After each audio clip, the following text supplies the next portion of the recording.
il y a la solution. Je voudrais d'abord vous demander une chose. Tout à l'heure, on entendait que 90% des personnes qui se radicalisaient, finalement, le ressort n'était pas religieux. C'était souvent des convertis ou des personnes qui ne connaissaient rien avant à la religion. Est-ce que vous partagez ce constat ?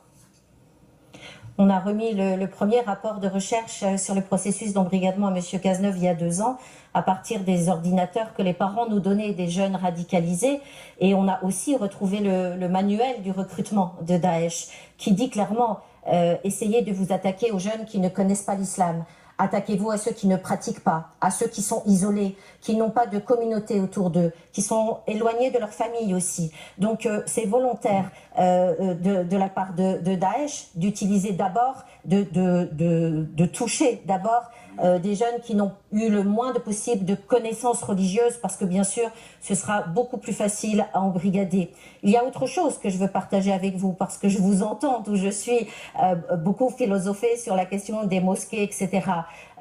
Chez les jeunes, les 800 jeunes, les 750 jeunes là que l'on a ont suivi à la demande des préfets dans nos tiroirs, dans notre équipe, la plupart, il y a des jeunes qui n'ont jamais mis les pieds dans une mosquée, qui n'ont même jamais vu un musulman, tellement le côté de ce que j'appelle la tribu numérique, cette espèce d'embrigadement relationnel qui se fait par Internet, cette haine de l'adulte, cette haine de la société, cette théorie du complot qui les coupe de tout, est violente. Et vous avez des jeunes qui partent à Daesh sans avoir rencontré un musulman. L'autre chose que je veux partager avec vous, parce que c'est du concret, les premiers jeunes qui s'échappent de Daesh aujourd'hui viennent et qui partaient en imaginant faire une hijra, trouver un monde avec des vraies valeurs de l'islam, et qui souvent ont été incarcérés parce qu'ils sont accusés d'espionnage en arrivant, quand ils ne se soumettent pas exactement au vrai projet de Daesh, qui n'est pas l'islamisme. J'ai entendu parler d'islamisme.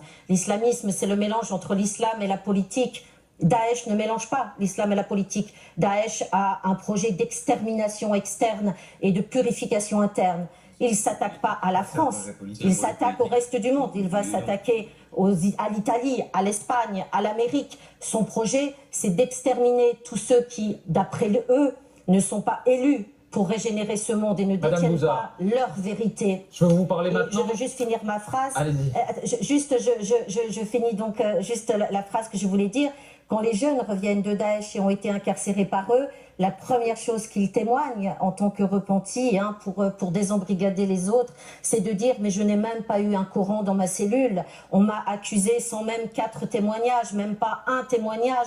Mais en fait, non seulement il n'y a pas d'humanitaire chez Daesh, non seulement il n'y a pas de solidarité, mais il n'y a pas d'islam non plus. L'islam, c'est une utilisation pour monter la haine pour Daesh. Mais voilà le témoignage des jeunes qui rentrent de Daesh. Que vous le recueillez. Et Madame Bouzard, sur la déradicalisation.